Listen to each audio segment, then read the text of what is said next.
Glória! Graças e paz a todos, eu me chamo Flávio, estamos aqui mais uma vez para juntos estudarmos no nosso grupo familiar online, tá bom? E hoje o nosso tema é o poder do sangue que trouxe perdão. De novo, o poder do sangue que trouxe perdão. E o meu convite para você, meu amado e minha amada, é que você deixa aí o celular, você deixa aí a Bíblia, você deixa aí um caderno e caneta e vamos juntos nos debruçar nesse estudo de hoje, tá bom? Lembrando que para essa semana eu gostaria de fazer um pedido para você, que você se abster de TV, cinema e streamings e se dedicar na palavra e na oração, tá bom? Para que juntos possamos nos fortalecer, tá bom? Então vamos lá, quero começar lendo Efésios capítulo 1, versículo do 7 ao 8, que diz assim, ó: Nele temos a redenção por meio do seu sangue, o perdão das transgressões, de acordo com as riquezas de sua graça, a qual ele derramou sobre nós com toda a sabedoria e todo entendimento. Quando lemos a história do Antigo Testamento, nos deparamos com diversas alianças estabelecidas entre povos, entre homens e Deus e também entre Deus e o homem, como no caso de Abraão. Essas alianças, elas expressam vínculos solenes e compromissos significativos que marcavam profundamente a relação entre as partes envolvidas. Durante todo esse nosso estudo, aprenderemos juntos sobre o poder do sangue de Jesus. O sangue que nos trouxe perdão. Por isso, é impossível falar sobre perdão sem falar sobre aliança. O perdão que recebemos está fundamentado em uma aliança estabelecida pelo próprio Deus. A nova aliança foi firmada pelo sacrifício único e perfeito de Cristo. No Antigo Testamento, a aliança mosaica e os sacrifícios apontavam para algo que ainda estava por vir. Em Jesus, porém, vemos o cumprimento pleno dessa promessa, o sacrifício completo e suficiente para o perdão definitivo do pecado. Em Mateus 18, entre o versículo 21 e 35, aprendemos que fomos perdoados de uma dívida impagável.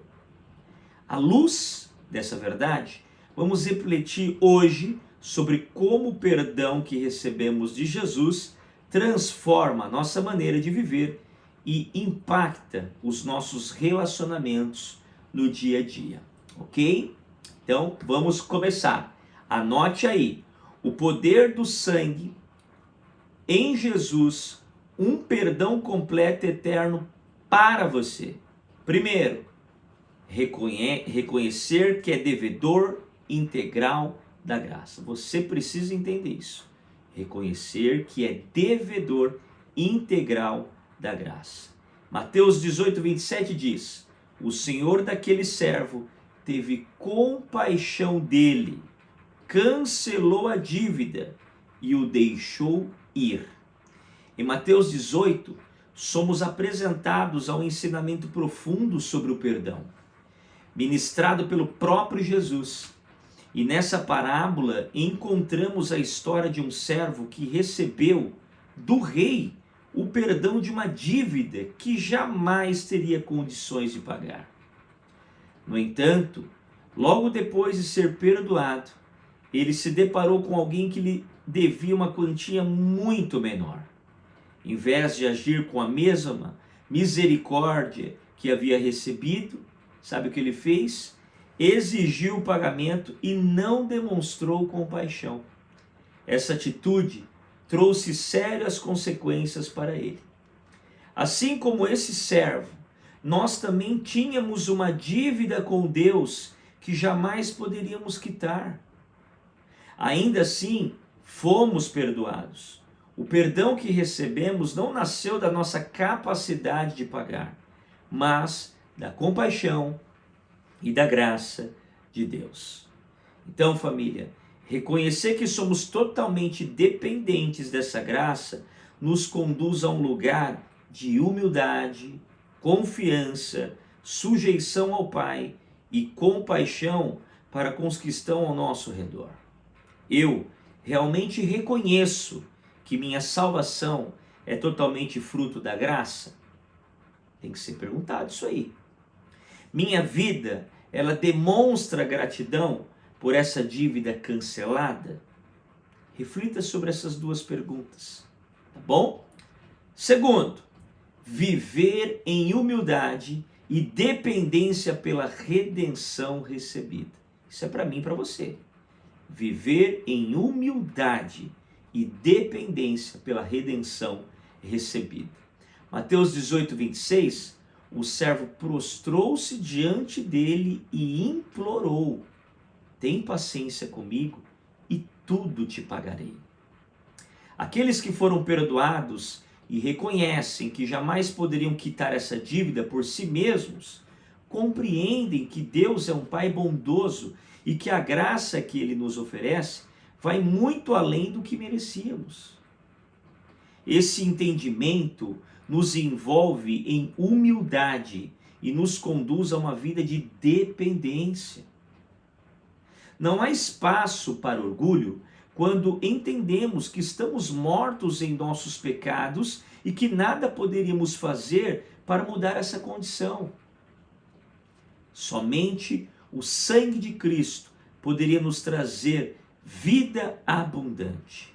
Então, o nosso perdão custou o sangue do Filho de Deus. Nós, que nada tínhamos a oferecer, recebemos tudo que o Pai poderia nos dar. O que é esse tudo? O seu próprio Filho. Então, diante dessa realidade, a única resposta coerente é um coração humilde, grato e totalmente dependente de Deus. E vai aqui duas perguntas para que você possa refletir. Minha vida demonstra humildade ou ainda existe orgulho no meu coração? Segunda pergunta: o fato de Cristo ter pago minha dívida tem gerado verdadeira gratidão e dependência em mim? Eu preciso fazer essas perguntas, ok? Terceiro e último, ter autoridade para decidir, perdoar e amar. Olha o que diz Mateus, e não é o que está com a câmera, é o Mateus da Bíblia, 18:30, depois 32 e 33 diz assim: ele, porém, não quis. Antes saiu e mandou lançá-lo na prisão, até que pagasse a dívida. Então o Senhor chamou o servo e disse: servo mau, cancelei toda a sua dívida porque você me implorou. Não deveria você ter tido misericórdia do seu conservo como eu tive de você? Como filhos amados de Deus, que receberam perdão completo, também recebemos do alto autoridade e poder para liberar perdão àqueles que nos ofendem ao longo da jornada. Fomos redimidos e perdoados das nossas ofensas contra Deus. Por isso, não existe ofensa que esteja acima do perdão que recebemos. Quando afirmamos que não conseguimos perdoar, precisamos lembrar que a base do nosso perdão não está na nossa força, mas na obra completa e poderosa de Jesus em nossa vida. É verdade que quando somos ofendidos, sentimos dor e podemos ser profundamente feridos. O perdão não ignora a dor, mas decide não permitir que ela governe o coração. Em Cristo, família, nada pode tirar de nós a escolha de perdoar. Quando nos recusamos a liberar perdão, acabamos nos prendendo a correntes das quais já havíamos sido libertos.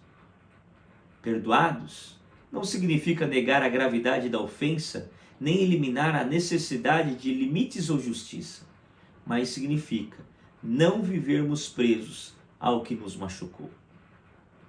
Corrie ten Boom diz o seguinte: o perdão é a chave que abre a porta do ressentimento e remove as algemas do ódio.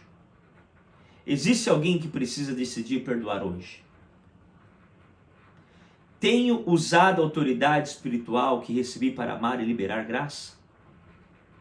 Reflita sobre essas duas perguntas. E para nós concluirmos, Gálatas 5:1 diz: permaneçam firmes na liberdade para a qual Cristo nos libertou, e não se submetam novamente a um jugo de escravidão. Por causa do sacrifício de Jesus, recebemos um perdão completo e também eterno. Esse perdão nos trouxe liberdade, e parte dessa liberdade é a possibilidade de viver a partir da graça. É essa graça que nos capacita a amar e a perdoar sem reservas. Não precisamos mais viver presos ao orgulho ou ao ressentimento. Quem não perdoa não experimenta a verdadeira alegria. Já quem vive livre do ressentimento, ainda que sofra a dor das ofensas, não permanece aprisionado a ela. O Espírito Santo nos conduz pela graça e nos transforma dia após dia, tornando-nos cada vez mais parecido com Cristo, que suportou o sofrimento da cruz, tendo em vista a alegria que lhe estava proposta.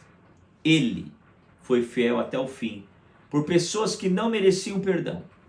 Se fomos alcançados por tamanha misericórdia, família, não há ninguém a quem não devamos estender esse mesmo olhar de graça e compaixão e amor. Que Deus abençoe a sua vida e até a próxima.